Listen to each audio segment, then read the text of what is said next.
పూరీలో జగన్నాథస్వామి వారికి జ్వరం వస్తుంది. అవును, మీరు వింటున్నది నిజమే. ప్రతి సంవత్సరం జగన్నాథ రథయాత్రకు 15 రోజుల ముందు స్వామికి పుట్టినరోజు వేడుకలు నిర్వహిస్తారు. ఆ సందర్భంగా 108 బిందెల నీళ్లతో అభిషేకం చేస్తారట. అందువలన స్వామివారికి, సుభద్ర బలభద్రలకు కూడా జ్వరం వస్తుంది. జ్వరం వచ్చినప్పుడు మనం స్వెట్టరు, మఫ్లరు ఎలా ధరిస్తామో సరిగ్గా అలాగే వారికి కూడా ధరింపచేస్తారట. ఆ సమయంలో అన్ని రకాల నైవేద్యాలు నివేదించరు.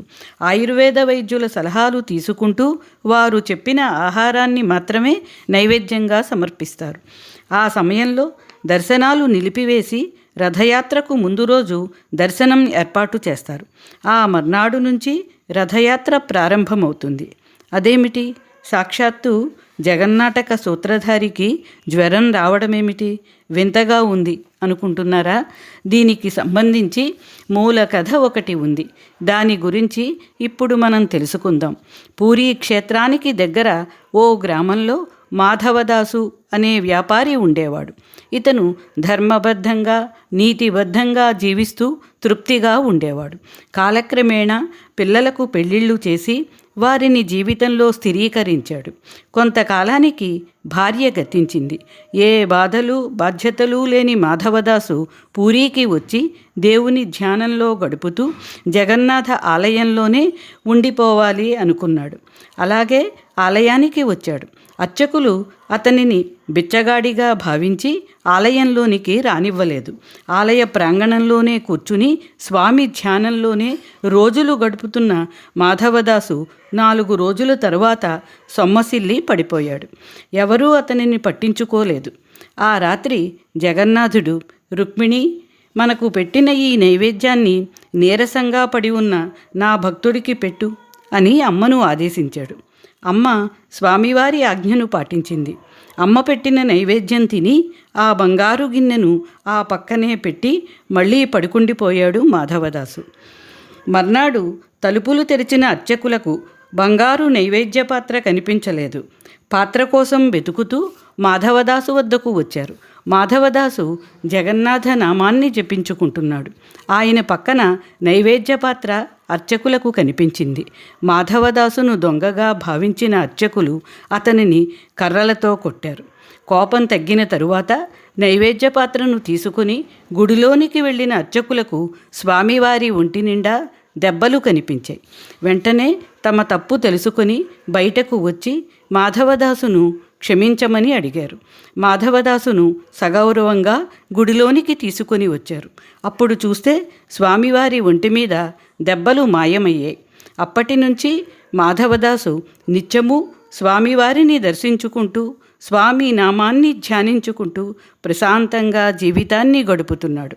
కానీ ఈ సంఘటన గురించి తెలుసుకున్న భక్తులంతా వచ్చి మాధవదాసు చుట్టూ చేరి పొగడడం, తమ కోరికలు తీర్చమని అడగడం, తమ భవిష్యత్తు చెప్పమనడం, ఇలా చేస్తూ మాధవదాసు నామ జపానికి అంతరాయం కలిగించసాగారు.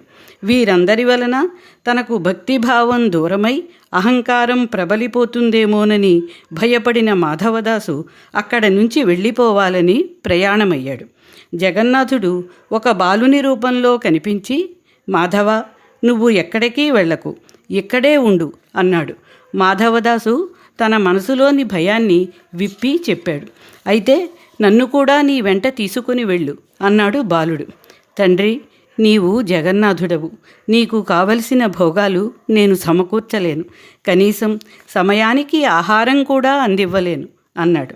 తరువాత మాధవదాసు ఎన్నో ప్రాంతాలలో సంచరించాడు.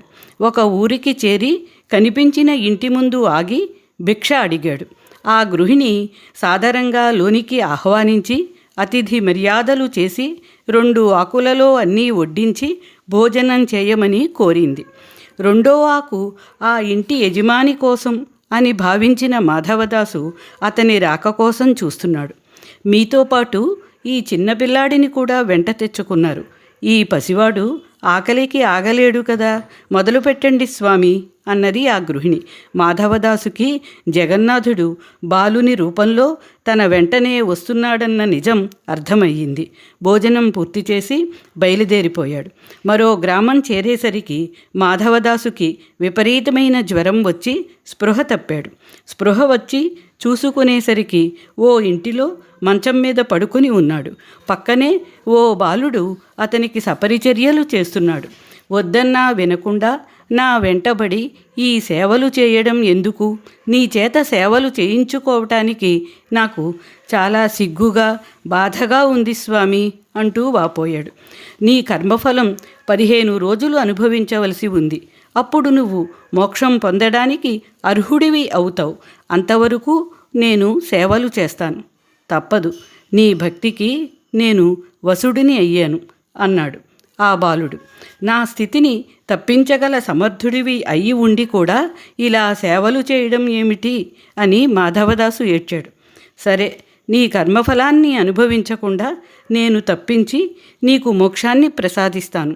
నువ్వు జ్వరంతో 15 రోజులు అనుభవించవలసిన కర్మఫలాన్ని నేను స్వీకరించి నీ బదులుగా అనుభవిస్తూ భగవంతుడు భక్తుడికి ఎలా వశమవుతాడో అందరికీ తెలిసేలా చేస్తాను అని మాట ఇచ్చి మాధవదాసుకు మోక్షాన్ని ప్రసాదించాడు.